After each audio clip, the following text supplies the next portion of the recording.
¿De dónde, Alex? ¿De dónde salen las ganas de tener un gran puesto a tan corta edad? La verdad es que no es así como que tú dijeras, yo tengo muchas ganas de estar en el puesto donde estoy. O sea, ahora sí que las circunstancias se fueron dando, pero siempre tuve la inquietud o las ganas de representar a algo importante, de ser parte de algo más grande que yo. Y Ok. yo no sabía, obviamente, cuando estaba joven, qué iba a ser de lo que yo iba a ser parte. ¿Qué buscabas cuando eras joven? ¿Qué era eso que te inspiraba a lo que querías llegar a ser cuando estabas más chavo? Yo creo que mucho tuvo que ver la pérdida que tuve a corta edad y las dificultades que se me presentaron pues en la vida después de eso. Y siempre tuve digamos, una necesidad de querer alcanzar ciertas metas familiares y superarlas incluso. Y creo que el hecho de que tuve una niñez, bueno, una niñez feliz, una adolescencia complicada, fue lo que me llevó a tener tantas ganas de querer salir adelante. Platícanos un poco más sobre esa adolescencia complicada. ¿Qué fue aquello que te forjó? Sí, mira, nosotros, mis hermanas y yo vivíamos o nacimos, crecimos en Estados Unidos. Mi papá tenía una empresa de producción de música desde hace muchos años y cuando nacimos nosotros, pues ellos estaban basados en Los Ángeles, en Ok, California. Se dedicaba él más que nada a hacer producción de discos, tours por todo Estados Unidos en las ciudades latinas, ok. tipo Los Ángeles, Las Vegas, San Francisco. Para artistas Para mexicanos. artistas latinos en Ok, Estados latinos. Unidos, exacto. Él muere en el 2010, cuando yo tenía 10 años, Ok, y muere sin testamento, lo cual pues es complicado, sobre todo en Estados Unidos. Entonces, pues mi mamá, con tres niños chiquitos, mi hermana y yo de 10 años y la más pequeña de 6, lo primero que hizo fue como resguardarse y nos venimos a México a vivir con ella, a la ciudad donde ella es, de Zacatecas. Y pues ahora sí que te puedo decir que del 2010 al 2016, 17 fueron 7 años durísimos en los que mi mamá tenía que resolver pleitos legales, se tenía que ir a Ciudad de México y nosotros pues estábamos creciendo en primaria, secundaria, ¿verdad? Entonces, la verdad es que fue un golpe bastante duro el pasar de vivir una vida, digamos, en Los Ángeles, con una casa más o menos grande, una camioneta, a que te quitan todo, literalmente se tuvo que vender todo, el banco quitó todo y tuvimos que, ahora sí que aprender desde cero. ¿qué era eso que sentía Alex de 10 años, de 11 años, cuando es esta gran transición? Te puedo decir que en ese preciso momento no se siente mucho. Tu conciencia todavía no está del todo desarrollada para entender lo que está sucediendo. Pero sí te puedo decir que ese golpe duro de pasar de vivir en una ciudad de 9 millones de personas a una ciudad de 100,000 o 150,000, de una casa de 5 recámaras a un departamento de dos, estuvo complicado, porque aparte, pues todas nuestras cosas que teníamos en Estados Unidos nunca pudimos regresar por ellas. Todos Ok. mis juguetes, toda mi ropa se quedó allá, entonces de cierta forma una parte de mí se quedó en esa casa y nunca más volví, nunca más he vuelto allá. Y entonces llegas a Zacatecas a tus 10 11 años, Sí. dejas atrás familia, amigos, juguetes, todo. ¿Cómo es la vida acá? ¿Cómo es la vida en Zacatecas? La verdad, fíjate que el primer año yo quería, es más, yo le rogué a mi mamá en algún verano antes de que muriera mi papá, de que yo quiero venir a vivirme aquí porque pues es todo familia. O sea, mi mamá viene de una familia enorme de 12 hermanos, en los que somos veintitantos primos y todos se reúnen cada mes y hacen convivios, ya sabes, del Día de las Madres, incluso del 16 de septiembre, Año Nuevo, Navidad. Y eso para mí era algo que no tenía en Estados Unidos, Ok. ese vínculo familiar tan fuerte. Entonces, en ese sentido, pues aprendí a jugar con mis primos a los 11 12 años, aprendimos a, pues, a hacer travesuras, meternos a cursos de verano, cosas así que no podías hacer en Estados Unidos. Y eso me gustó, la verdad es que disfruté mucho digamos, ese periodo de mi infancia con mis primos, no lo cambiaría por nada. Ok. Y entonces empiezas tu infancia en Zacatecas, ya de los 10 a 15 años. Llega la adolescencia Sí. y es cuando te empiezas a entrar esta noción de algo más. ¿O en qué momento fue cuando tú dijiste, necesito algo más, necesito salir de mi zona de confort y hacer este giro? Sí, yo desde que tengo memoria siempre supe que no iba a quedarme a vivir ahí. Ok. Siempre lo vi como un periodo temporal. Es decir, llegué y desde el momento que llegué, yo inconscientemente supe que en algún momento me iba a tener que ir a estudiar. Ok. Por ahí de los 15, 16 años fue cuando entras a la prepa y dices, oye, pues, ¿qué quiero con mi vida? O sea, qué voy a hacer después de graduarme?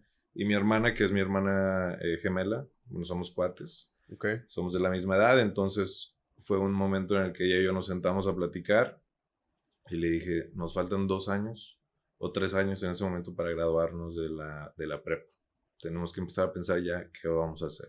Y entonces ahí empiezan a surgir todas estas ganas de sobresalir en calificaciones y de hacer también actividades extracurricular. Entonces mi hermana y yo empezamos a hacer modelos de Naciones Unidas, la TED Talk que nos tocó hacer en el 2018, pues nos ayudó también bastante para entrar a buenas universidades. Entonces fue ahí ese periodo como que, ahora sí que con lo que tengas, haz lo más que puedas hacer para Ok. sobresalir, digamos, en ese periodo. Y ahí fue cuando yo empecé literalmente fue un año antes de que, no, perdón, 2 años antes de que nos graduáramos de la prepa, Ok. que le dije, tenemos literalmente 2 años para irnos de aquí. Tú dime cómo le vamos a hacer.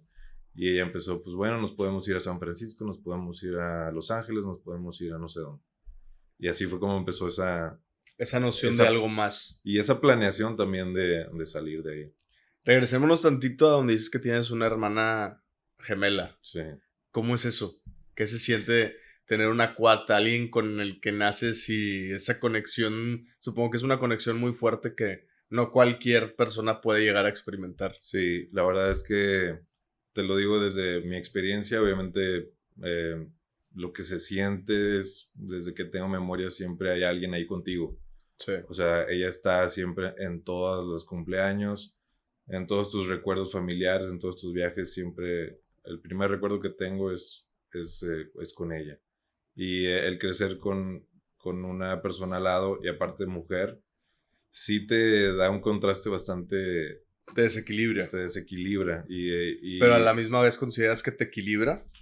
te equilibra. Siento que te mantiene balanceado. Yo aprendí muchas cosas de crecer junto con ella porque por obvias razones las mujeres maduran un poco más rápido que nosotros. Entonces hubo un momento en que mi hermana y yo teníamos la misma edad, pero a ella le gustaban otras cosas que yo todavía no entendía por qué. ¿Tipo? Pues por ejemplo, salir a jugar con los primos, ¿no? Y luego ya empezaba de que no, prefiero salir con mis amigas y cosas así. Ya. Y Que es cuando empieza esta madurez de la mujer, se puede decir. claro, exacto. Pero la verdad es que ella también ha sido eh, ha sido mucha fortaleza para mí en este crecimiento. Y de cierta forma también ha sido una competencia, ¿no? ¿Consideras? Competencia Inconsciente. inconsciente, sana, pero de que mi hermana está acá, entonces yo tengo que hacer esto. Entonces, y luego ella se va a vivir a no sé dónde, yo también, ¿no? Ella entra a una universidad buena, tengo que entrar a una universidad, pues mínimo igual. Es como mantener estas metas de, a ver, ella ya llegó aquí, ahora yo tengo que llegar acá. Sí. Hoy en día, ¿cómo es su relación? Muy bien, la verdad es que ella vive en otro país. ¿En dónde vive? Bueno, vive en los Países Bajos, estuvo allá Ok. 4 años, luego se vino a vivir a Estados Unidos 6 meses. Ahorita está en México, va a durar aquí creo que otros 6 meses y después va a regresar a Europa. Ok. Sí, fue muy duro el día que se fue, porque duramos 19 años viviendo juntos. Cuando ella se fue a Europa, pues sí fue un golpe duro. Me tomó algunos meses asimilar que ya nunca más íbamos A vivir a juntos. vivir juntos. Luego ella tuvo su novio en toda la carrera y demás. Y ahorita estamos en una etapa en la que pues ya los dos somos adultos, ya los dos tenemos nuestros empleos, nuestras parejas y creo que es bastante enriquecedor cuando nos juntamos porque ella también es muy, muy inteligente y muy capaz en su área que es todo medio ambiente, biotecnología Ok. y cosas así. Entonces, cuando nos sentamos a platicar a veces de cosas más profundas es muy enriquecedor la conversación. Porque al final crecieron juntos y crees que en cierto punto tienen una cierta misma mentalidad. Yo creo que sí, yo creo que esos años que nos regaló nuestro padre o mi papá de la infancia, esos 10 años que nos alcanzó a mostrar un poquito más de la vida, se nos quedaron muy grabados, al menos a ella y yo que somos los mayores, digo, la otra hermana pequeña también, pero ella y yo que fuimos los primeros, siempre tuvimos este impulso de querer hacer algo más, de querer salir, de querer sobresalir, de querer formar parte de algo más importante que nosotros. ¿Cuál fue aquel mayor aprendizaje que te dejó tu padre? Fíjate que él siempre decía una frase que en su momento ni siquiera le puse atención y duré muchos años en los que ni me acordaba de esa frase. Y decía, el mundo es de los audaces. Esa era la frase que decía. Y lo decía en forma sarcástica, riéndose. Por ejemplo, si íbamos a algún evento y nos tocaba pasar súper rápido, ya sabes, llegas y puedes hablar y puedes caerle bien a la persona que está Enfrente de ti. sí, como guardia, digamos, de seguridad. Y no sé qué le decía, no sé cómo los manejaba, pero nos dejaban pasar. Y él decía, el mundo es de los audaces. Entonces, y la verdad es que son pocas las lecciones que tengo de él.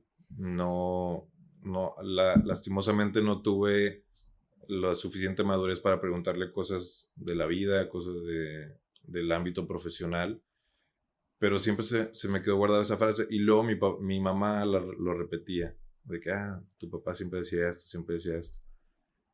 Después de algunos años cuando crecí y entendí lo que realmente significaba esa frase, la verdad es que ha sido una gran lección porque el mundo es de los audaces significa que, digamos, el que sea más capaz de lidiar con la gente, el que sea más capaz de lidiar con las adversidades, el que pueda resolver los problemas rápido, va a ser el que va a tener el mayor beneficio. Así lo veo yo. Ok, ¿cómo aplicas ese consejo en tu día, en tu vida, hoy en día? Lo puedes aplicar en donde sea. O sea, si llegas a algún evento con alguien importante y no sé, están ahí conversando y es la primera vez que lo vas a conocer, a algún empresario o algún CEO de una compañía grande, y simplemente encuentras la forma de meterte en el decir, oye, yo conozco a no sé quién, o conocí con no sé quién, o trabajé con esta persona, que esta persona te conoce. Entonces, esa habilidad de saber qué decir y a quién decirle. En el momento correcto. En el momento correcto, esa es la palabra. Porque tienes que pensar muy rápido, ¿no? Y esa habilidad te va abriendo las puertas y te va dejando meterte en eventos o meterte en conversaciones que a lo mejor de otra forma no entrarías, y en otras cosas también lo puedes aplicar. Wow, está bien interesante esa frase. Oye, y luego total, te regresas a Zacatecas, vives allá tu adolescencia, Sí. con tu hermana, todo. De ahí parte a que buscan un lugar para poder entrar a universidad. Sí. ¿Qué sucede? De hecho, fue un año antes de salir de la prepa que nosotros dijimos, queremos irnos a estudiar el último año de prepa a Estados Unidos. Okay. Y vimos, no te puedo decir la cantidad de opciones que teníamos, que si San Francisco con la prima de no sé quién, o que si Los Ángeles con la amiga de la ex amiga de mi mamá, o que si nos íbamos a Nueva York y rentábamos un cuarto. O sea, vimos la verdad más de 20 opciones y estamos hablando de junio de 2018. La prepa entraba en septiembre, en agosto del 2018, entonces teníamos 2 meses para decidir. Y tenemos una prima de parte de mi papá que vive en San Antonio. Entonces nos llevamos muy bien con ella y todo. Ella es mucho más grande, ya tenía sus hijos con ella. En ese momento ya tenía sus hijos. Ya hijos chiquitos, pero digamos, ya estaba casada, tenía su familia. Nunca lo tomamos como opción porque, pues, por lo mismo de que ella ya tenía su familia. Su familia y nunca lo vimos como una oportunidad.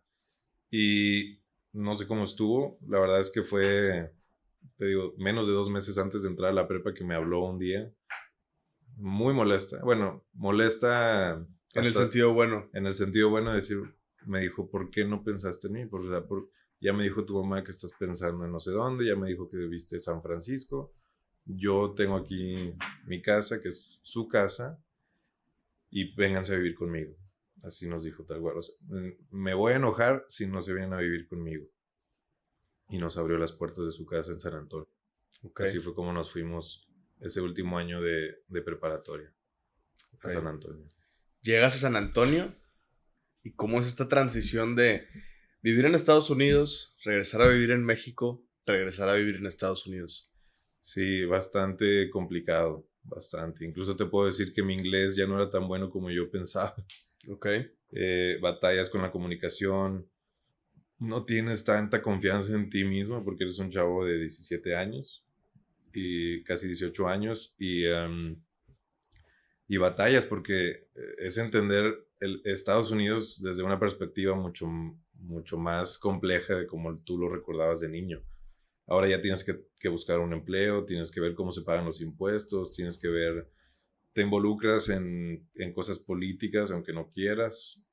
Entonces sí es un golpe de realidad, o fue un golpe de realidad bastante complicado que me tomó a lo mejor, no sé, 3, 4, 5 meses en que por fin agarras la onda otra vez de qué significa vivir en Estados Unidos, qué significa ir a una escuela pues pública donde hay 3,000 estudiantes. ¿Tú eres de nacionalidad estadounidense? Sí, allá fue donde nacimos, en Los Ángeles, allá en California. Eso también fue una ventaja, obviamente, para mi hermana. Sí, no, porque creo que si eres mexicano no tienes como tantos problemas. Vaya, se puede decir. Más bien, puede ser más difícil encontrar empleo y todo ese proceso, ese trámite, ¿no? Sí, te puedo decir que la única herencia que tuve de mi papá fue la nacionalidad americana. Que hoy en día es una ventaja, ¿no crees? Pues yo creo que sí. Pasas más rápido cuando vas a San Antonio. Me ha abierto muchas puertas el tener la nacionalidad americana.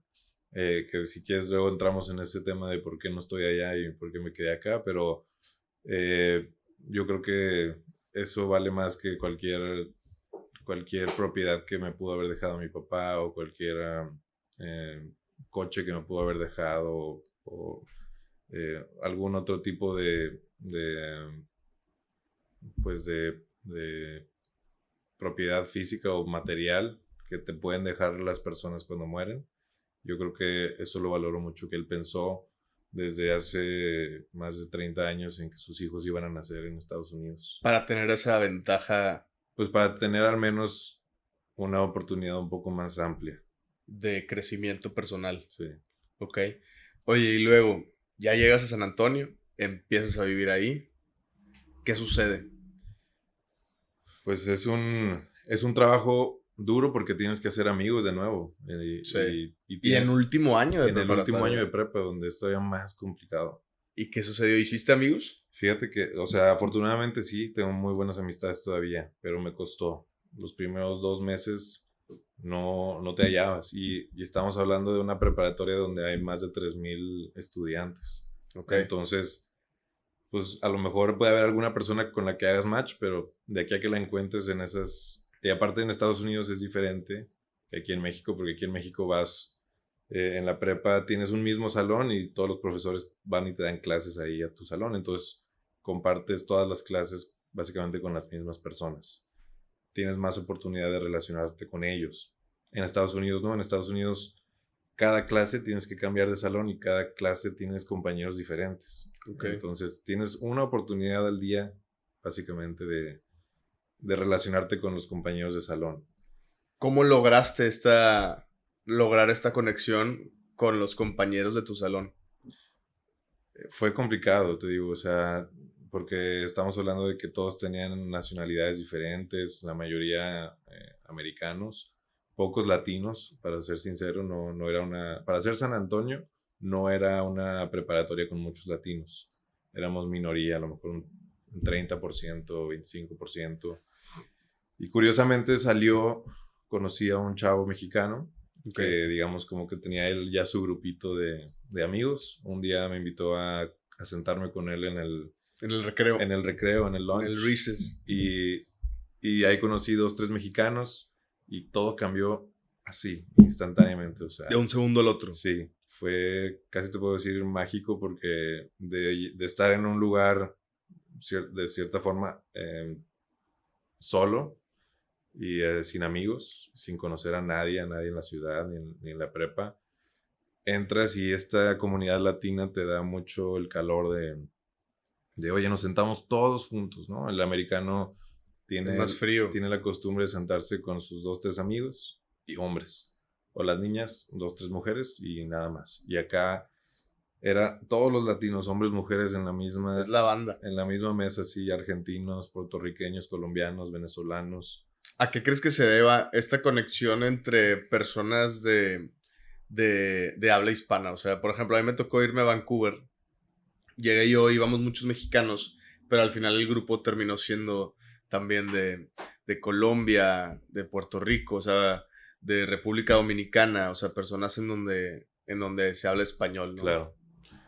¿Qué crees que se deba que la conexión se puede decir, en otras palabras, de la raza, ¿no? Sí, yo creo que a diferencia de los países con más, las potencias como Estados Unidos, China, Canadá, algunos europeos, no tienes tanta esta necesidad de sobresalir porque ya estás ahí, ¿no? O sea, ya Estados Unidos ya sabemos que es el país más poderoso del mundo y ellos mismos se creen que son el país más poderoso del mundo.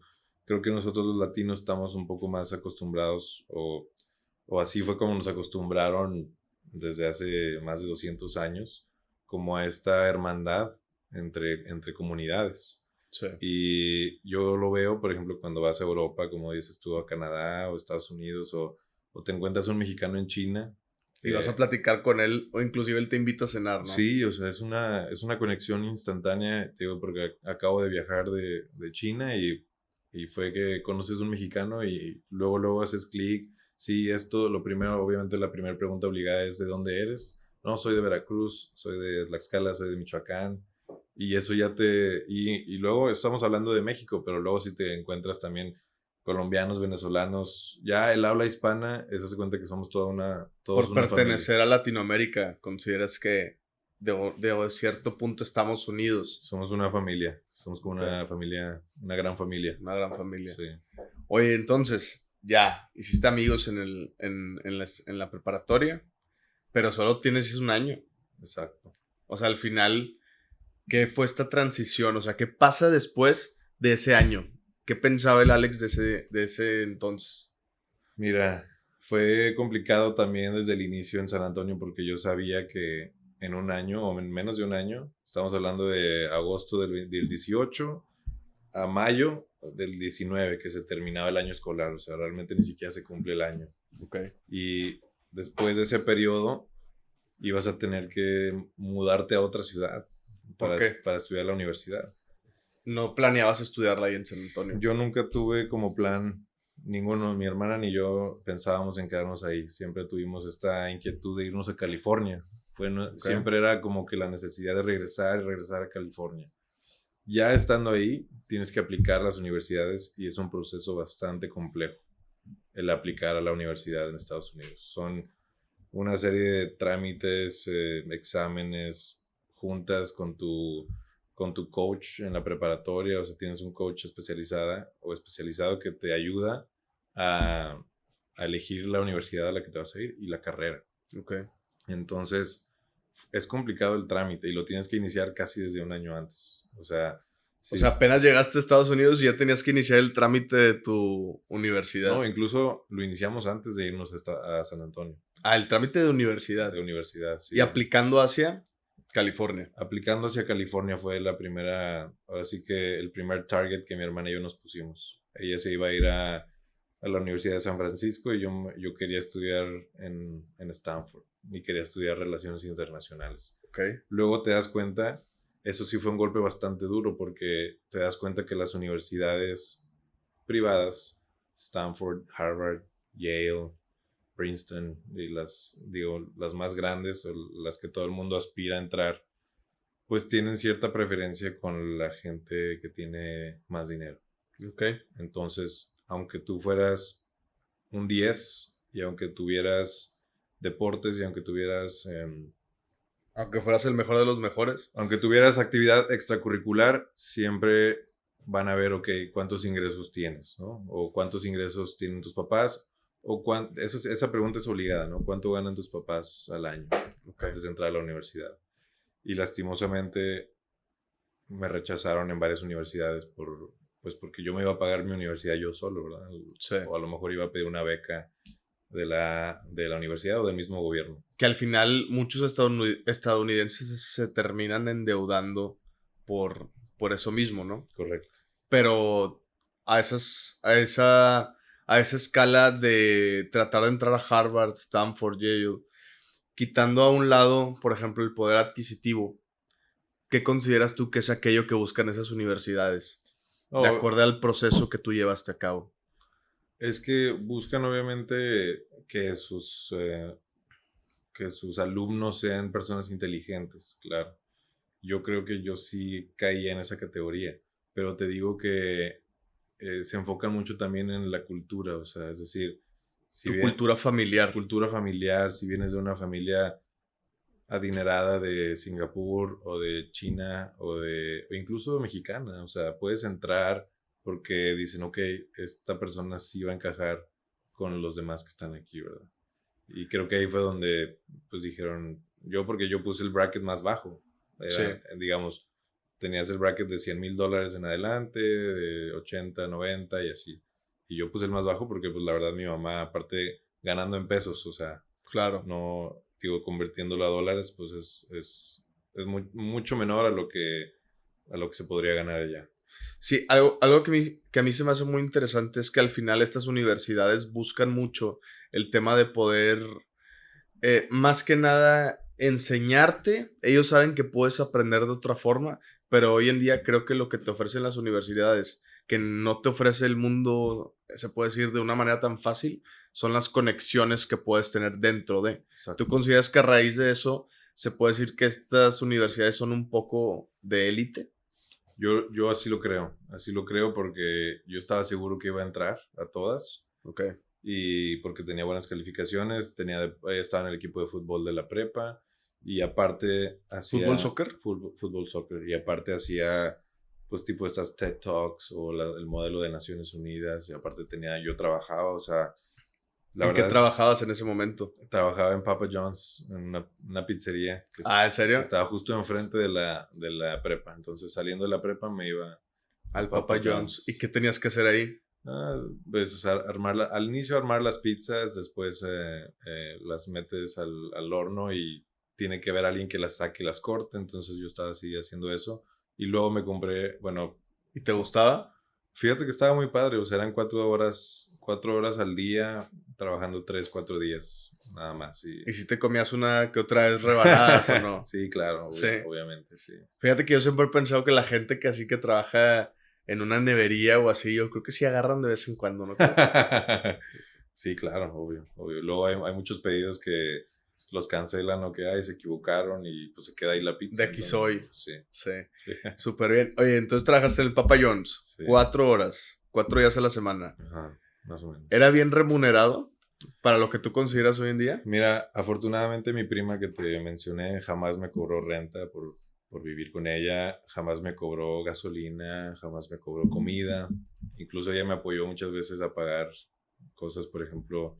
que los uniformes para el equipo de fútbol o incluso para la graduación, pues tienes que comprarte tu atuendo y todo, y ella nos apoyó bastante a los dos. El gorrito. Sí, exacto. Entonces, pues en ese sentido no tenía muchos gastos y lo que ganara fueran 100, $80 a la semana o $120 a la semana, 200 ya si te iba muy bien, pues era dinero para ti, 100%. Que al final, por ejemplo, eso es algo que me gustaría profundizar un poco. Terminas ganando más trabajando en un Papa John's Sí. en Estados Unidos que en muchos empleos aquí en Monterrey o en México, ¿no? Sí, sí. La desigualdad o la distancia que hay entre lo que gana en promedio aquí en México y allá en Estados Unidos es bastante grande. Digo, el salario mínimo en Estados Unidos es de $7.25 la hora. Estamos hablando de 140, 150 pesos por hora. Que al final del día terminan siendo 900 pesos. Más o menos. Y aquí estamos hablando que el salario mínimo está en 300 pesos. ¿El día o la hora? El día. El día, ¿no? El día. Está bien cañón. Sí, es bastante. Por eso mucha gente se cruza, ¿no crees? Fíjate que sí, pero luego también está el tema de que allá es más caro. O sea, la vida. Yo te puedo decir que con ese sueldo de Papa John's, pues casi es imposible pagar una renta bien en San Antonio. O sea, yo tuve la ventaja de que no... Bueno, pero te incluía la comida ahí. Sí, eso sí. Pero la verdad es que también en Estados Unidos ya no te alcanza con el salario mínimo. O sea, sí. O sea, sí va de acorde a lo que ganas a lo que gastas. Sí, yo te puedo decir que la diferencia es muy grande si lo ves en cuánto ganas aquí y cuánto ganas allá, pero ya al final del mes, calculando lo que te sobra, van a estar casi igual aquí en México que en Estados Unidos. Entonces, Papa John's. Y en ese inter buscando universidad, te rechazan de todas. Sí. ¿A cuál te vas y por qué? Me fui al final a la Universidad de Massachusetts en Boston. Fue la que me admitió desde el primer momento, me dijo sí, nos interesa tu perfil. Obviamente es una universidad pública, es del estado de Massachusetts, no privada. Okay. Y tiene un poco más de beneficios en el sentido que no es tan cara como Harvard, que también estaba en Boston, o Boston University, algunas otras de la ciudad. Yo decidí Boston porque hay muchas universidades, o sea, es la ciudad a lo mejor con más universidades de calidad en Estados Unidos. Es donde el porcentaje de la población es más educada, en el sentido que tiene el 70 y tantos % de la población tiene una licenciatura. Okay. Eso ninguna otra ciudad grande de Estados Unidos lo tiene. Okay. Y me llamó mucho la atención, digo, tiene buenas universidades como Harvard, MIT, Boston University, Northeastern, y yo decidí irme a la Universidad de Massachusetts, apliqué y curiosamente no me terminé yendo en el verano, me tomé 6 meses como de sabáticos, 6 meses sabáticos. Terminé entrando, ¿En Estados Unidos? En Estados Unidos, sí, me quedé en San Antonio. Okay. Y terminé entrando a la universidad hasta un semestre después, que fue en enero del 2020. Enero del 2020 empezaste a entrar a la universidad. Sí, fue mi primer semestre. Ok. Y llega pandemia. Sí. Apenas entras. Sí, sí. Y te regresas. Y ¿O no? Entra la pandemia a las 5 semanas de yo haber entrado a la universidad. Entré, exactamente mi primer día fue el 22 de enero 2020. Ajá. Pasan 5 semanas y estamos a principios de marzo. Y yo me acuerdo que a finales de febrero, principios de febrero, ya veías para empezar, había muchos asiáticos en la universidad y los veías usando cubrebocas. Y todavía no sabías nada de COVID ni nada. Y platicando así con la gente del salón o en la cafetería, con los pocos amigos que pude empezar a gestionar o a hacer ahí. Oye, qué raro, ¿por qué traen cubrebocas? Sí, ¿no? Qué raro, o sea, así son los asiáticos, bien raros. Y ya sabes, ¿no? O sea, sí. Era muy extraño. El tabú. Era muy extraño ver a gente con cubrebocas en la universidad. Y luego, de repente, empezaron a decir, no, pues que dicen que, se confirmó un caso de COVID. En Massachusetts. En Boston. Y no solo en Boston, a alguien de la universidad. Entonces mandaron un comunicado de que, oigan, ya tenemos el primer caso, pero pues todavía no se veía bien qué onda con ese virus, qué era o cómo iba a estar. Y me acuerdo que un profesor nos dijo, bueno, yo creo que vamos a tomar precauciones, pero no creo que cierren toda la universidad. Así eran ese tipo de conversaciones. Y luego placa. Fue Spring Break, que casi siempre es la primera semana de marzo. Sí. Nos vamos de Spring Break Yo me vine a México el jueves, antes de Spring Break. Toda esa semana pues la tienes de vacaciones. Y el jueves era mi vuelo de regreso. Entonces yo ya estaba listo para regresarme el miércoles. Y me habla mi roomie. Era un chavo que se llama Yash, es de la India. Y me habla Yash y me dice, güey, no te regreses porque van a cerrar la universidad. Y yo le dije, ¿cómo? O sea, no puedo, ya tengo mi vuelo, no puedo cancelarlo, moverlo. No tengo, o sea, sí tenía dinero, pero no quería gastármelo en cambio de vuelos. Y me dice, no, de verdad, ya dijeron que van a cerrar los dormitorios, que van a cerrar las clases, al menos durante un periodo de tiempo. Y justo cuelgo con Yash y a las 3 horas mandan un correo oficial de la uni. Vamos a estar cerrados de 10 de marzo hasta el 26 de abril, algo así. Y dije, bueno, en ese tiempo pues yo dije, está bien, en México no hay casos de COVID. Creo que había 5 o 6 en todo el país. Okay. Y ya el epicentro estaba en Nueva York, en Boston, Nueva York, esa zona. Entonces dije, bueno, no creo que suene mal quedarme en México 5 semanas o 6 semanas. Aparte es cumpleaños de mi mamá, sirve que me quedo con ella en su cumpleaños. ¿Y tu hermana también estaba en ese momento en Zacatecas? Mi hermana gemela estaba en Ámsterdam, perdón, en Rotterdam, cerca de Rotterdam. Okay. Allá en una ciudad que se llama Breda. Okay. Mi hermana chiquita sí estaba viviendo con mi mamá, todavía estaba en la secundaria. Y fue como que, bueno, me voy a quedar unas semanas aquí en familia, ¿no? Yo pensando que el 26 de abril íbamos a regresar.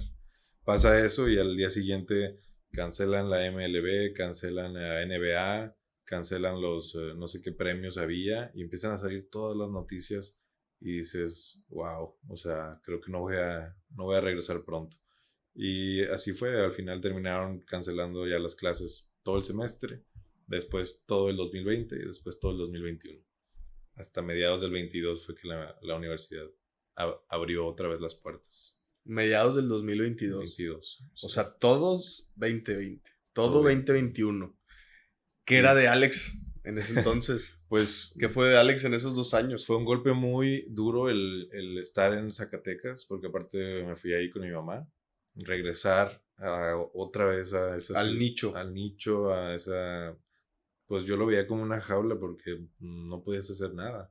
O sea, estabas viviendo ahí con tu mamá otra vez en la ciudad donde supuestamente habías prometido nunca volver a vivir ahí o nunca regresar pues sí, a tener más que vacaciones Sí. en Zacatecas. Y regresas ahí y tuve que estar marzo, abril, mayo, junio, julio, agosto, septiembre, octubre. Casi todo el 2020 me la pasé ahí. Y fue muy complicado por ahí de mayo que nos dicen la universidad, tienen que venir a sacar sus cosas, porque para todo eso yo llevaba una maleta de una semana, ¿sabes? Para quedarme. Para Zacatecas. Para México, sí. Sí.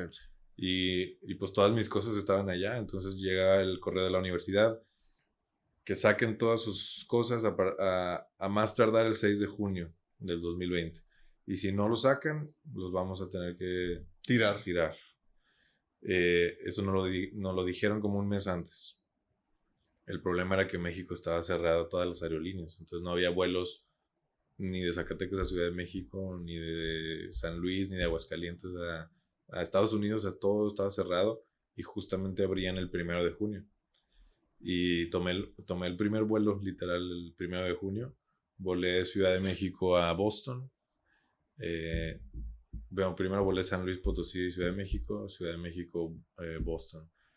Y todo el aeropuerto de Ciudad de México vacío. Éramos el único vuelo casi ese día que abrieron otra vez. Obviamente con todas las medidas de seguridad, no podía estar el vuelo lleno. Llegas a Boston y aparte de que no había gente en el aeropuerto, llegamos 11:30 de la noche. Justo estaban las protestas porque habían matado a George Floyd unos días antes en Minnesota. Okay. Y no sé si viste esa historia de que el policía lo mató, le pisó el cuello con su rodilla y el chavo estaba gritando que quería respirar y pues el policía no se quitó y terminó muriendo la persona. Sí, recuerdo Entonces, que fue algo muy, muy... fue muy duro, fuerte. muy duro esos días. Y todas las ciudades grandes empezaron a hacer protestas. Entonces, justo el día que llegué a Boston estaba la protesta de George Floyd. Aparte de que no había Ubers, no había hoteles. O sea, yo llegué y mi reservación cancelada.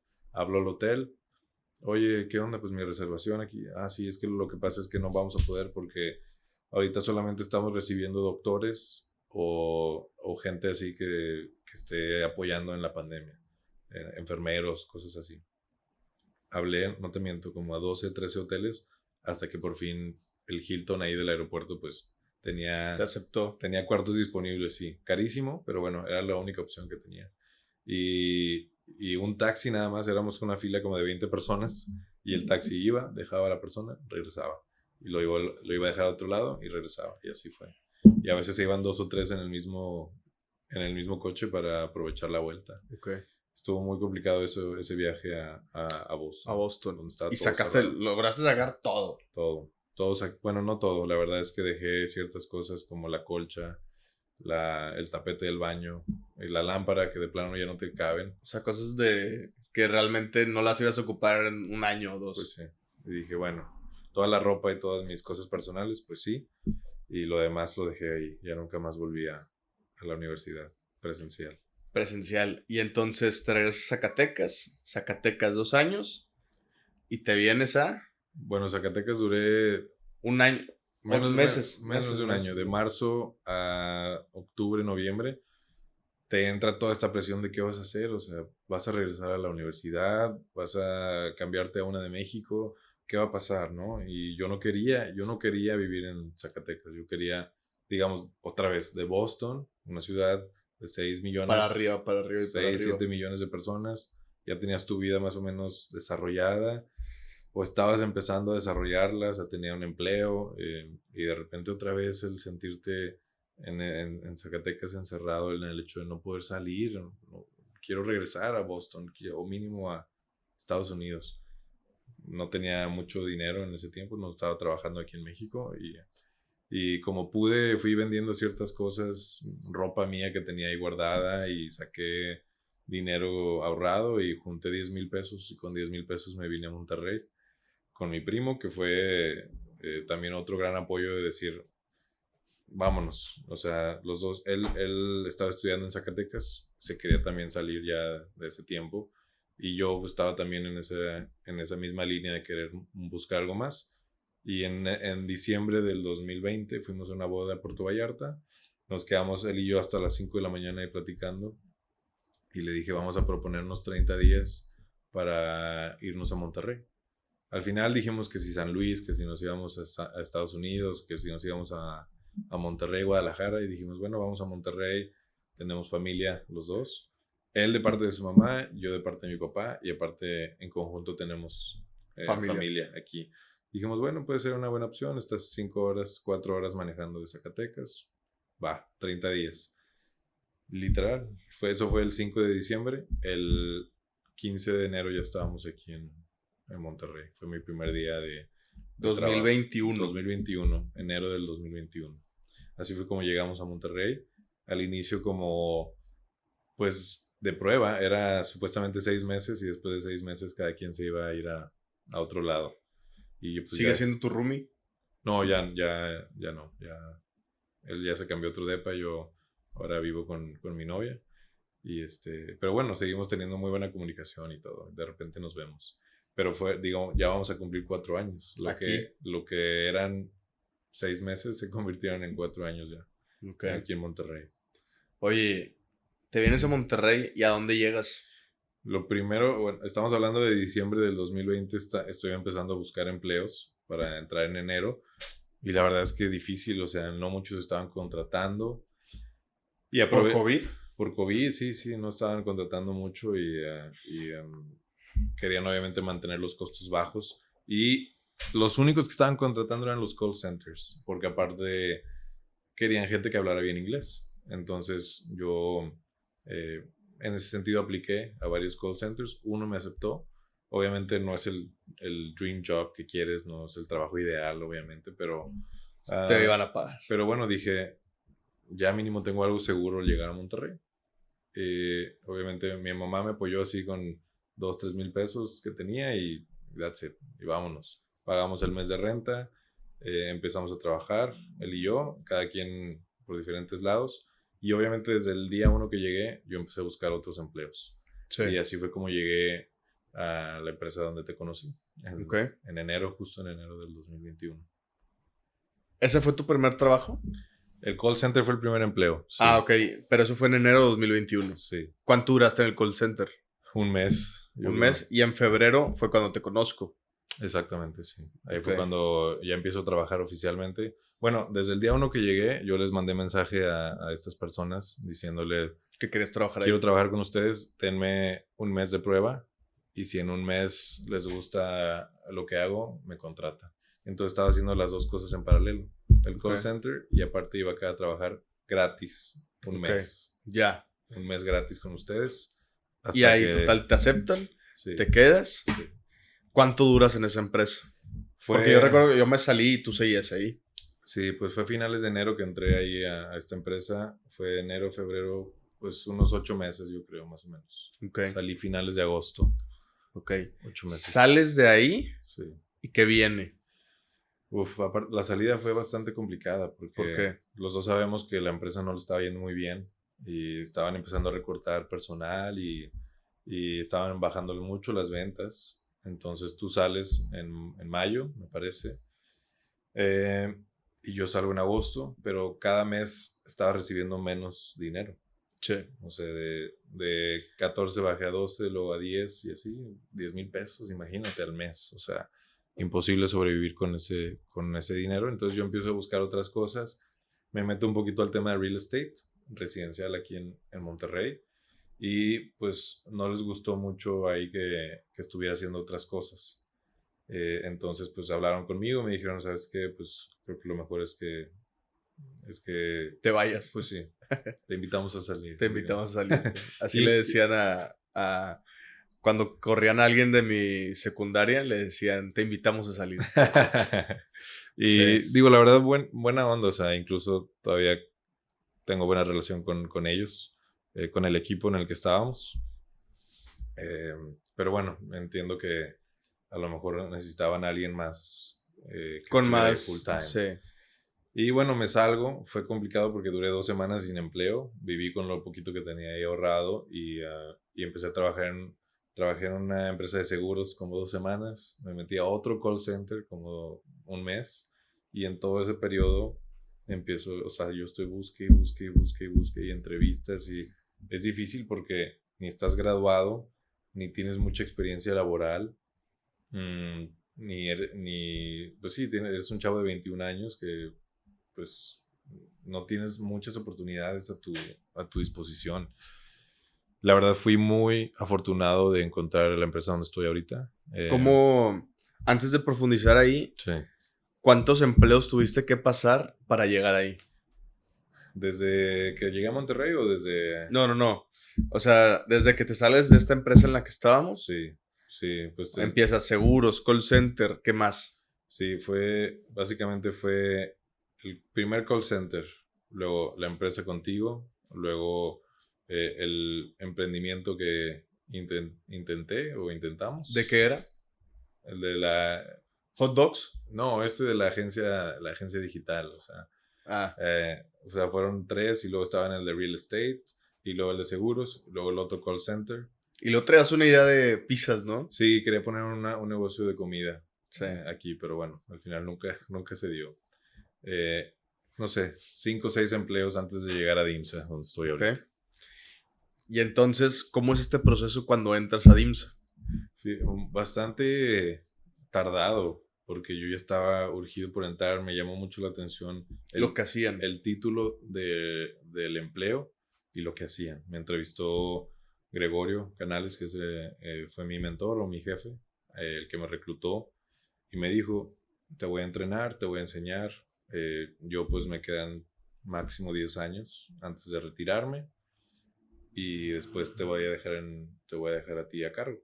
Obviamente nunca pensé que esos 5 años, el plan de 5 años que él me había propuesto, se fueron a 2. Ok. Pero bueno, me entrevistó, le gustó que hablaba varios idiomas, le gustó que había vivido en el extranjero, le gustó que tenía experiencia en redes sociales, marketing digital y, y me contrató. Te contrató. Sí. Platicamos un poco de lo que hace DIMSA. Sí, mira, DIMSA se enfoca 100% en la atracción de inversión extranjera a México. Ok. O sea, cualquier empresa que quiera poner una operación en este país, nosotros les vamos a apoyar con todo el tema de instalación. O sea, tú puedes pensar en alguien que no sabe o que lo mandan de Japón o de China o incluso de Estados Unidos a México, ¿no? A México a lo mejor vienes de vacaciones o vas a Cancún o vas a Los Cabos, pero ya que te manden a abrir una operación, tienes que saber de impuestos, tienes que saber de contabilidad, de nóminas, de importación, exportación, todo el marco regulatorio de este país, pues los extranjeros no se lo saben. Incluso mucha gente aquí en México tampoco lo sabe. O sea, tienes que de verdad meterte muy a detalle en esta industria para saber exactamente todo lo que se necesita. Entonces Sí. nosotros apoyamos a estas empresas americanas, canadienses, europeas, asiáticas. La verdad es que tenemos clientes de todas partes del mundo que quieren aquí abrir una operación en México. Ok. Eso es lo que hace DIMSA. Cuando entras a DIMSA, ¿qué puesto te dan? ¿Cómo se llamaba? Se llamaba supervisor de relaciones de business development y relaciones públicas. Ok. Es decir, pues el asistente pues sí, está Gregorio Canales como director de business development y me ponen a mí como su Para apoyo. su mano derecha, se cuenta. Exacto. ¿Cuánto tiempo duraste ahí? En ese puesto, vaya. Pues duré 2 años. Exactamente yo entré en el 1 de noviembre del 2021. Gregorio se va el 31 de octubre del 2023. O sea, Gregorio se va el 31 de octubre del 2023. fueron exactamente 2 años, literalmente 2 años en que estuve con él. Ok. Ahí estuve. ¿Qué fue lo que más aprendiste de él? Muchas cosas. La verdad es que yo al día de hoy sigo muy agradecido con él. Incluso lo vi esta semana, fuimos por un café. Eh, él, él fue subsecretario de Economía aquí en Nuevo León. También trabajó en Secretaría de Economía Federal en la Ciudad de México. Trabajó en varios otros lados. Tiene mucha experiencia. Tiene 45 años trabajando en esta industria desde los 60. Entonces él sabe o él conoce todo lo que ha cambiado y todas las leyes y cualquier cosa que necesites para operar en México la sabe. Y él ha entrenado a mucha gente que está en la industria. Yo de repente me topo a vicepresidentes de una empresa de parques industriales o los directores de firmas así grandes y todos te dicen, yo también trabajé con Gregorio, yo fui también, haz de cuenta tú, pero hace 30 años o hace 20 años. Órale. Eso está muy padre y yo agradezco que al día de hoy pues soy el último al que él ha entrenado. ¿Consideras que lo que él te enseñó te formó y te hizo quien eres hoy en cierto punto, no dentro de tu vida, sino como del área laboral en la que estás? Sí, yo creo que le aprendí mucho la disciplina, porque incluso aunque era pandemia, él era todos los días a la oficina, 8 de la mañana, y todos los días atendía juntas, y eso para mí fue muy impactante el ver cómo seguía teniendo tanta energía y tantas ganas de trabajar, y le apasionaba mucho este tema de la inversión extranjera. Entonces, esa pasión yo creo que Te la transmitió. me la transmitió, aparte que yo ya tenía como que un sentido yo siempre he querido hacer algo por este país, ¿no? Entonces, Ok. con este trabajo, empecé a sentir que por fin estaba aportando en algo. Que era lo que decías al principio, algo más grande que tú. Algo más grande que yo. Exacto. Ok. Y Gregorio te enseña todo lo que él sabe. Sí. ¿Qué aprendizaje es el que dices, hasta la fecha de hoy me marcó?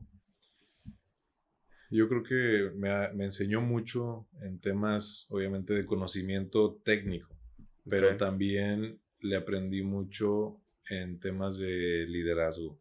Ok. Yo creo que eso es lo que más me ha dejado. El ser un buen líder, el tratar bien a tus empleados, el saber cómo contratar a la gente, porque no nada más vas a contratar cualquier persona ahí que aplique, o sea, tienes que contratar a alguien con valores, con honestidad, que sepas que no se va a voltear y te va a dar la espalda. Y le aprendí a ser un buen líder. ¿Qué es un buen líder hoy para ti? Para mí, el buen líder es el que no, el que tú sientes que no eres jefe. Es decir, hay mucha gente que está en unos puestos y lo promueven a ser ahora sí el jefe. Entonces, cuando llegas a ser el jefe, Te crees ya, rey de Roma. ya soy acá y ya puedo hacer lo que yo quiera y todos van a decir lo que yo digo. Y si los necesito a todos aquí a las 8 les voy a decir y, y no Y me, vas no a me, hacer lo que yo diga, y cuando yo no, diga y como yo diga. y no me pueden decir que no. Ok, Y ahí es cuando echas a perder el liderazgo. claro. Yo Que creo al final, por ejemplo, termina siendo en cierto punto un tipo de liderazgo. Existen varios tipos de liderazgo. es correcto. Sí, pero yo creo que en ciertas empresas considero que sí se debe de aplicar ese tipo de liderazgo, pero en las empresas en las que en este caso tú te mueves no se puede aplicar, porque al final todos aportan algo específico que al final suma. No es como vas a hacer esto porque se tiene que hacer así, es vamos a hacer esto. Sí, yo creo, y bien lo dices porque hay 6 tipos de liderazgo de acuerdo a un estudio de Harvard, y uno de esos tipos de liderazgo es el jefe tajante, el que te dice, vas a hacer esto y si no lo haces, pues mejor salte, ¿no? Y dicen que el buen líder es el que puede moldear esos 6 tipos a su conveniencia, o sea, el que sabe en qué momento actuar de cierta manera. Por ejemplo, ese líder tajante, cuando hay una crisis en la empresa, tienes que tomar tienes que tomar cartas en el asunto y tienes que tomar una decisión firme. Y esa habilidad tampoco la tienen todos Muchas los líderes. personas. Entonces, el buen líder, o lo que yo aprendí, es aquel que puede iterar en sus tipos de liderazgo, dependiendo de la situación de la empresa o dependiendo de la situación del equipo. Ok. Además de lo que comentas en el tema de liderazgo, dices que también te enseñó mucho a reclutar personas. Sí. ¿Qué es lo que tú hoy en día buscas al momento de reclutar a alguien para tu equipo? Sí, Porque, bueno, perdón por interrumpirte, pero logré conocer a tu equipo esta semana y la verdad que es un muy buen equipo. Se ve que tienen buena comunicación, buenas estrategias y buena unión. ¿Qué es en lo que te fijas tú para poder contratarlos? yo lo que te decía, primero que sean una persona honesta, Ok, íntegra, que sepas o luego se ve cuando haces clic con alguien y luego se ve cuando alguien te está mintiendo. O sea, y les puedes hacer varias preguntas: ¿en qué trabajaste antes? ¿Por qué te saliste?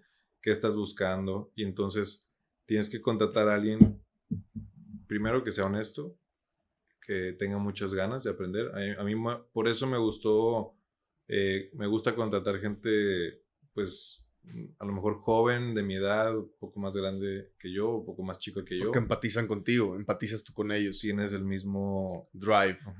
y Sí. compartes muchas cosas.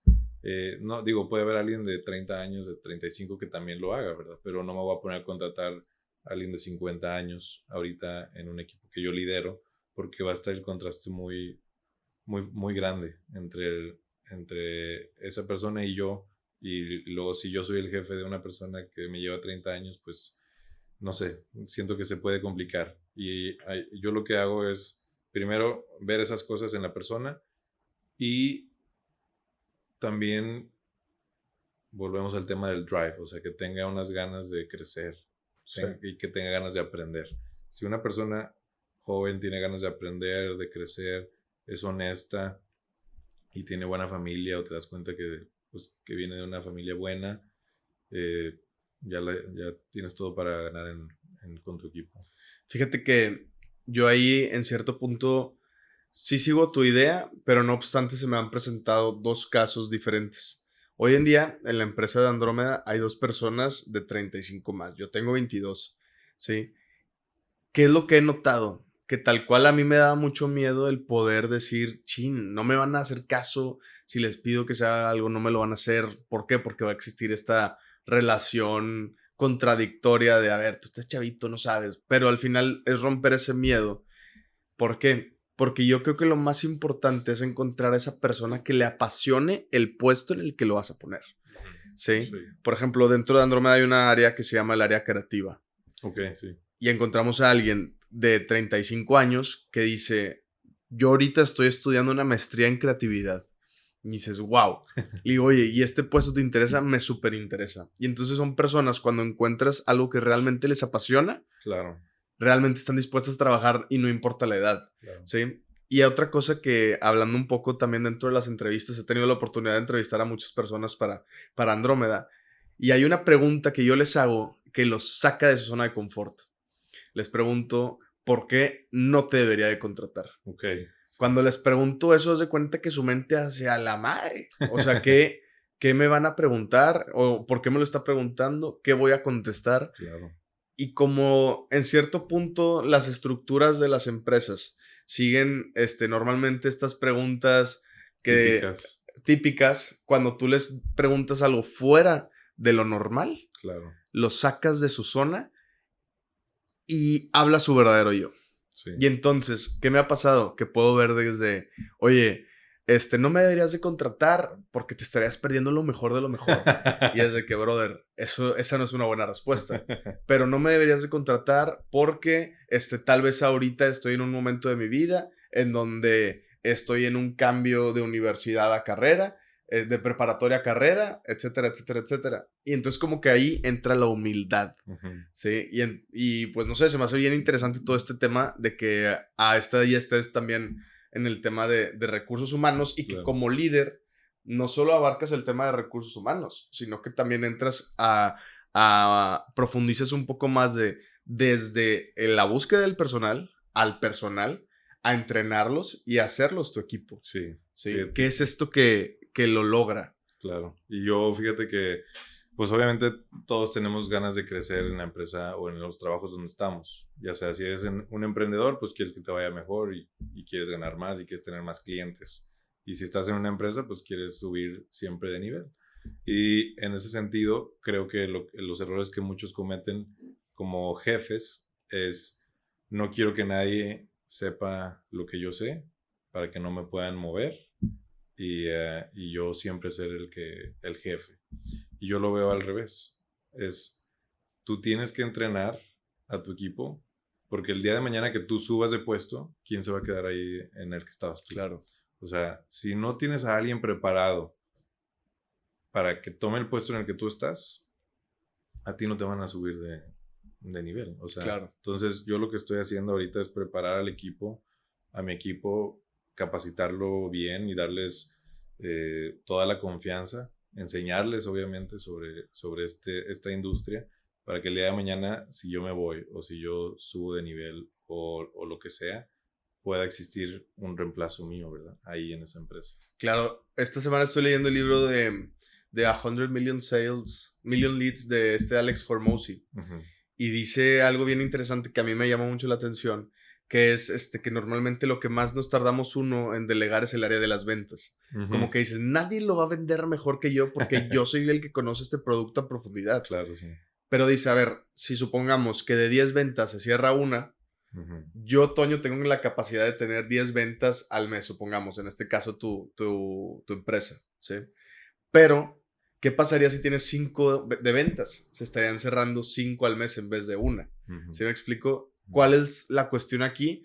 Como que romper este miedo a delegar, Sí. porque, por ejemplo, a mí me cuesta mucho delegar las ventas. Ok.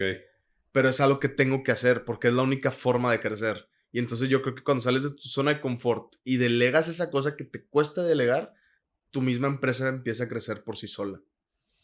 ¿Cómo has visto tú eso? ¿Qué es lo que más te cuesta a ti delegar?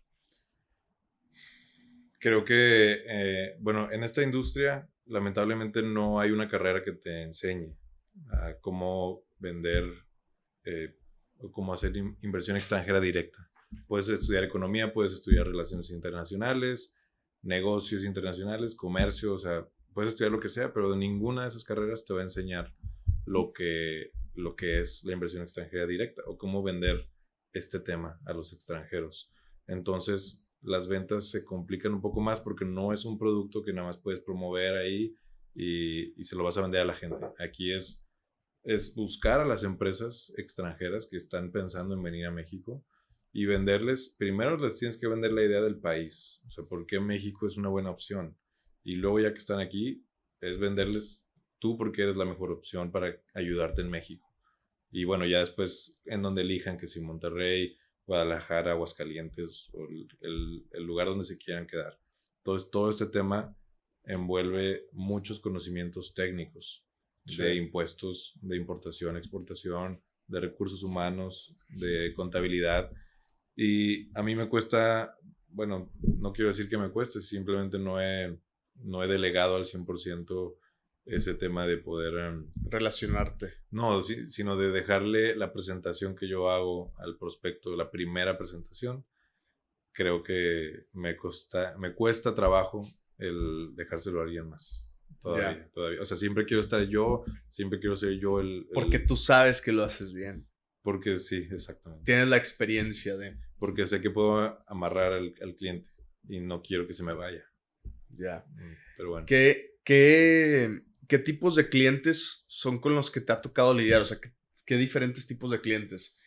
Porque comentas que llegan empresas de Estados Unidos, de Canadá, de Japón, de Europa, de China.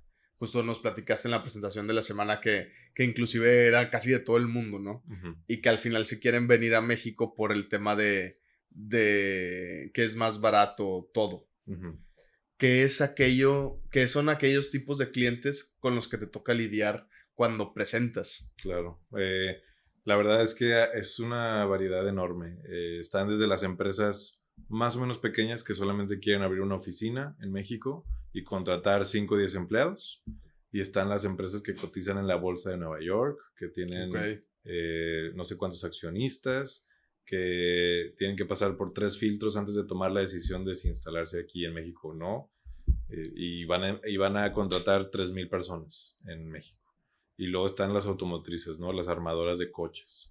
Los que vienen a armar así como tal los coches. Sobre todo los chinos ahorita que están llegando. Aquí a México, los ¿no? coches chinos que vemos ya en las calles. BYD, Yaeco, Moda, todos esos. Todo eso. Great Wall, incluso... Sí, no, de repente se aparecieron todos y dices a la bestia, qué loco, ¿no? Se vinieron desde el 2022, que entró, o sea, el primero así... ¿MG o no? MG ya tenía rato, pero luego entró Chery, luego entró Chang'an, y luego se vinieron así, todos, BYD, Great Wall, Jayco, Moda, Jack. ¿Alguno de esos te ha tocado platicar con ellos? Sí, me ha tocado platicar con 2 empresas armadoras. Okay. De esos productos. De esos coches. Y te digo, eso es una junta donde hay 20 chinos del otro lado de la mesa y acá estás tú y pues tus 2, 3 personas de tu equipo. ¿Cómo es platicar con un chino al momento de hablar? ¿Todo es en inglés? Todo es en inglés, sí. Y luego es más complicado a veces porque hay ocasiones en que el CEO no habla inglés. Entonces todos se lo tienen que traducir. Ajá.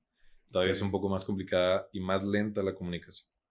Y tienes que hacerlo más detallado porque tienes que primero hacer que el traductor le entienda para que se lo pueda explicar al CEO o al dueño. Cuando estás en esta junta, por ejemplo, con los chinos, ¿cómo se los vendes? ¿Cómo logras convencer al chino que ni siquiera habla inglés y mucho menos español? Uh-huh. ¿Qué es eso? Esa técnica que has logrado aprender para lograr cerrar un trato con chinos, japoneses, europeos, estadounidenses. Lo primero que tienes que hacer o que yo hago es que te tienes que interesar realmente por el proyecto de ellos. Antes de hablar yo de quién soy, quién es mi empresa, quién es DIMSA, es quién eres tú, por qué quieres venir a México, cuáles son tus intenciones, cuántos empleados quieres tener, cuál es la filosofía de la empresa que representas.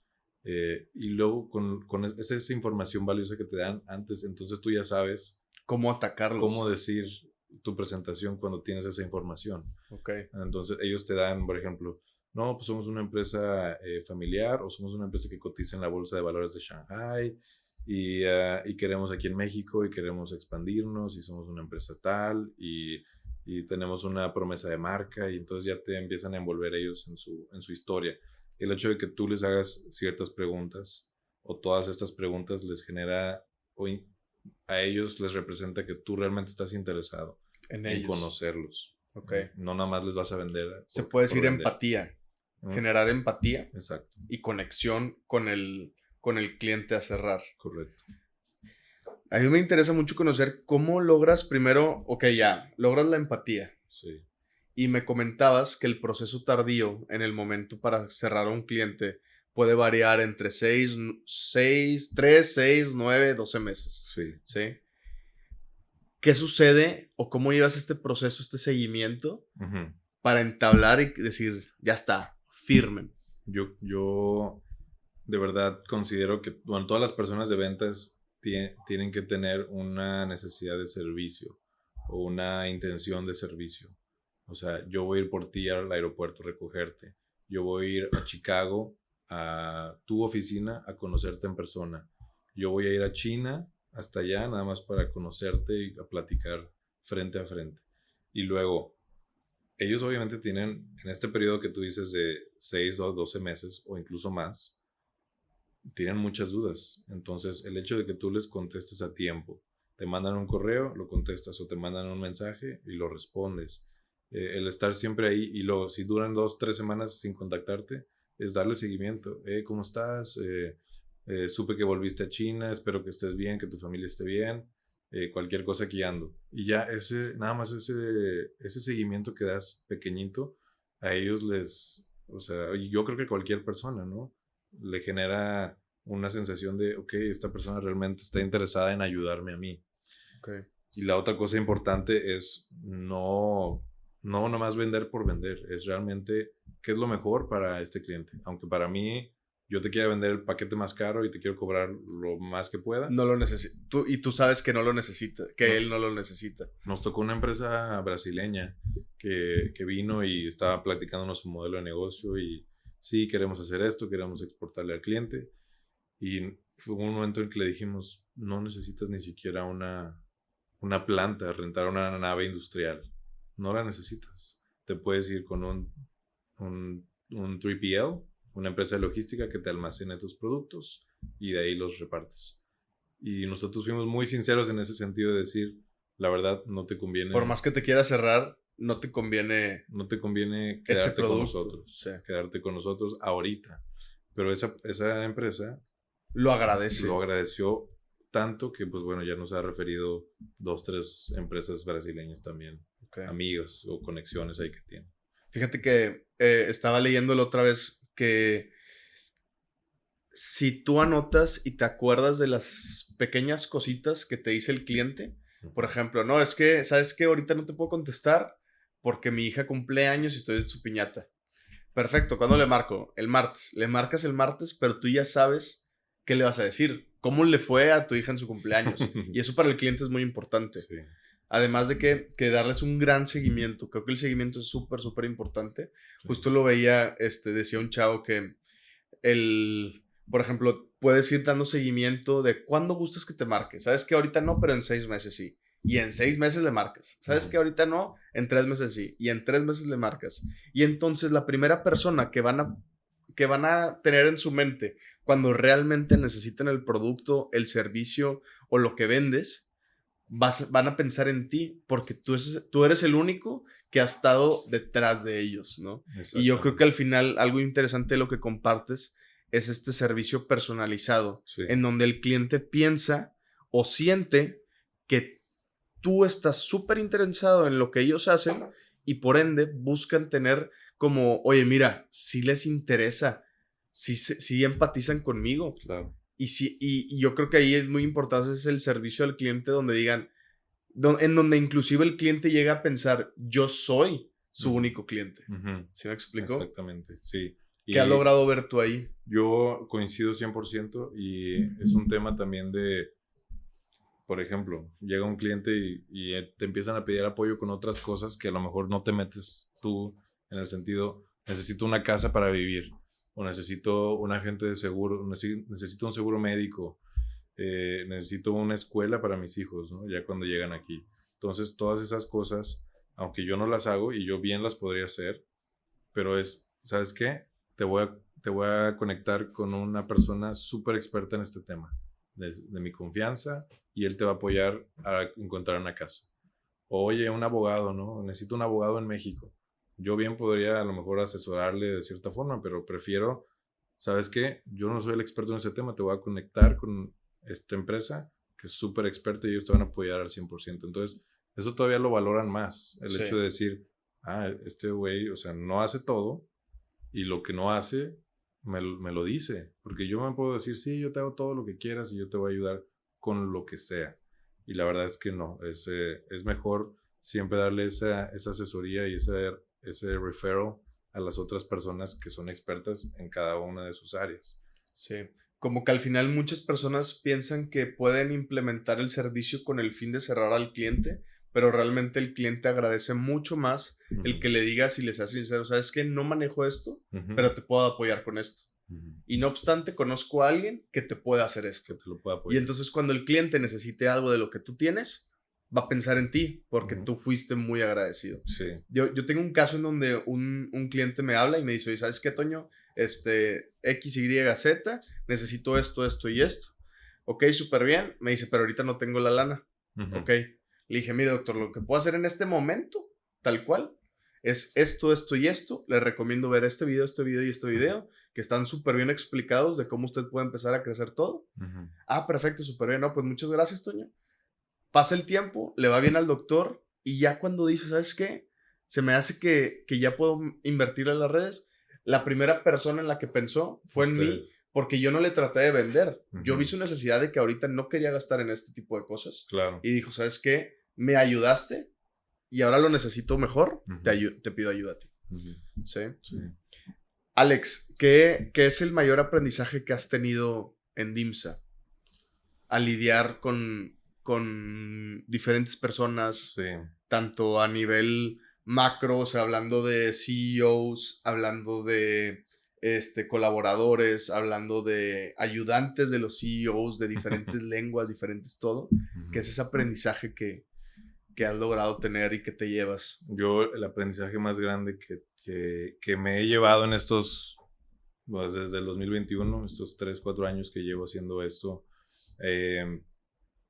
todas las personas quieren que te intereses en lo que ellos quieren. Es decir, o sea, para empezar tienes que caerle bien a la gente. No pueden verte como muy soberbio o que piensen en ti y digan, no, este güey se cree mucho o él nunca me deja hablar, cosas así. Entonces siempre lo que he aprendido es, y sobre todo con estas personas que son CEOs y algunos millonarios en la lista de Forbes y lo que sea, y a veces te toca saludarlos y esos son los extranjeros, pero aquí en México también de repente te toca conocer a CEOs de empresas grandes y vas con ellos y vuelas con ellos y vas al mismo evento con ellos y es siempre esa humildad de decir, ok, déjame yo aprender o ver qué puedo aprender de esta persona. Mantenerse en constante aprendizaje. Y que ellos sientan que realmente tú estás interesado en aprender de ellos. O sea, oye, ¿tú cómo le hiciste? Cuéntame de ti, ¿cómo llegaste a este puesto? ¿Cómo empezó esta empresa? ¿Es una empresa familiar? ¿Y cómo una empresa, por ejemplo, que empezó en 1944? Y fue el abuelo, el papá y ahora es él, ¿no? Entonces dices, oye, a ver, platícame de la historia, ¿no? Entonces ya cuando empiezas así a preguntarle cosas, ahora sí que te puedo decir que la respuesta corta es pregúntale, pregúntale, pregúntale a la gente. Oye, ¿y esto? Oye, tu esposa, oye, tus hijos, ¿qué edad tienen? Oye, ¿qué opinas de las elecciones allá en Estados Unidos, no? Y ya te vas ahí adaptando. El cotorreo duro. Sí, o sea, es el preguntar, el querer conocer a la persona y eso te va a abrir muchas puertas porque ellos se sienten en confianza contigo. Claro, yo siento que ahí hay un punto importante en donde uno como empresario, cuando hay un empresario más grande que él, no le puede lamer las botas, ¿sí? Pero se tiene que poner en un aspecto en donde, oye, sé que tú eres mejor que yo, no te vengo aquí y se puede decir oye, te admiro, ¿no? El cotorreo empieza en una forma en la que empiezas a platicar, empiezas a convivir, pero sin que él sienta que lo estás abrumando, claro, ¿no? Sí. Y yo creo que al final, si uno da ese giro en donde hablas con alguien más grande que tú en el aspecto de nivel empresarial, es, oye, ¿sabes qué? No estoy a tu nivel, pero me voy a comportar como alguien de tu nivel. Claro. Porque es la única forma en la que puedes entablar una conversación directa, ¿no? Eso estoy 100% de acuerdo y lo dijiste así tal cual, o sea, es comportarte como uno igual. Entonces, que ellos sientan, obviamente tú también tienes que tener la suficiente confianza en ti mismo y la suficiente firmeza y tener confianza y hablar y todo y acercarte con esta persona. Y como dices tú, ni tanto acá de, yo soy mejor que tú o no tengo que saludarte porque no sé quién, porque no sé qué eres. Y tampoco el otro extremo de, wow, soy tu fan y quiero tomar una foto contigo. O sea, pásame la selfie. es simplemente el hecho de decir, oye, ¿cómo estás? Vi que hiciste este evento el otro día. O vi que escribiste este libro, Como ¿no? si fuera tu amigo. Como si fuera tu amigo, así es. Y incluso nos topamos hace poco, Jackie, mi novia y yo, a un político muy conocido y fue como que, oh, ¿qué onda? ¿Cómo estás? Oye, vi que fuiste a este lado. Sí, no, súper bien, pum, pum, el saludo Y ya está. Y Y nada ellos... más llegando a casa conectar el LinkedIn. ¡Ting! y ellos mismos como que se sacan de onda, ¿no? Cuando Sí. una persona llega así a hablarles como si te conocieran de toda la vida. Claro. Porque al final es como, no están acostumbrados a esto, porque están acostumbrados a que los vean como alguien guau, llega alguien a su nivel y dicen, me siento en confianza, puedo platicar aquí a gusto y ya, o sea, es como una conversación normal, el chiste es no exaltarse ni mantenerse cohibido, es al nivel. Y yo creo que también es, o sea, es una estrategia muy... Tienes que ser muy inteligente en el saber qué decir, cómo decir las palabras, cómo hacer las preguntas, porque si no te pasa que te puedes ir muy muy al extremo de lamer botas o muy al otro extremo de ser egoísta. Entonces tienes que estar ahí midiendo tú mismo la conversación. Okay. Alex, para ir cerrando, ¿qué le dirías a alguien que ahorita está buscando este crecimiento, trae este drive, esta noción de quiero más, quiero lograrlo, lo voy a lograr, no sé cómo, pero lo tengo que hacer? ¿Qué le dirías tú? Yo diría que todas las puertas están abiertas. No hay puerta o no hay persona que te pueda decir que no se puede. Siempre hay una posibilidad. Entonces, búscale y aunque te tardes años, meses, pláticas con personas, lo que tengas que hacer para lograrlo es posible. Nada más no tienes que tener mucha disciplina. La disciplina es, ahora sí que, ¿qué tanto te importa tu futuro? ¿Qué tanto te importa el crecimiento que vas a tener eventualmente en algunos años? Eso es lo que es la disciplina, porque ahorita no te va a traer ningún beneficio. Pero en el futuro es donde vas a empezar a ver El gran cambio, que el es gran como ir al cambio. gimnasio. Exactamente, como en el gimnasio. Entonces tienes que tener la disciplina de querer tus sueños y querer tus metas y decir, ok, aunque este trabajo ahorita no me está dando, me voy a quedar 2, 3 años en lo que aprendo, en lo que agarro experiencia y después puedo hacer un brinco un poquito más alto. Pero no desesperarte al inicio, ¿verdad? De decir, oh, pues es que ya no jaló y llevo 6 meses y no he cerrado nada y no me han subido mi sueldo en un año. O sea, hay que tener la suficiente paciencia y perseverancia de decir, ok, al menos estás creciendo en el ámbito de experiencia y en algún momento alguna oportunidad va a salir. Busca las oportunidades porque están en todos lados. O sea, te puedo decir que las oportunidades, o sea, dicen, no, que a mí a veces me dicen que qué suerte tengo de estar donde estoy, ¿no? Y le digo, sí, pero no fue así nomás como que llegaron y me lo pusieron. Claro. O sea, yo tuve que pasar por estos 6, 7 empleos, tuve que pasar por no sé cuántas ciudades, no sé cuántas escuelas y todo lo que platicamos de mi vida personal para poder estar ahorita donde estoy. Y la verdad es que la suerte te la vas buscando. Entre más buscas, entre más hablas, más suerte tienes, ¿verdad? De que te llegue una buena oportunidad. Excelente, Alex. Pues muchas gracias por estar aquí en el podcast. La verdad que fue una gran plática y esperemos pronto volver a platicar. Muchas gracias. Sale, nos vemos.